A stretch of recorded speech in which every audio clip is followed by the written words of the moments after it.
دي روشتة برضه من دكتور في نفس التخصص.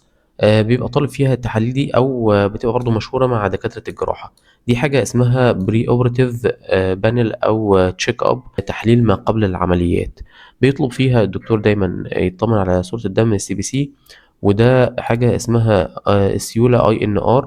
في دكاترة بتكتبها INR، في دكاترة بتكتبها BT، في دكاترة بتكتبها BC بروثرومبين concentration، وفي دكاترة بتطلبها coagulation profile.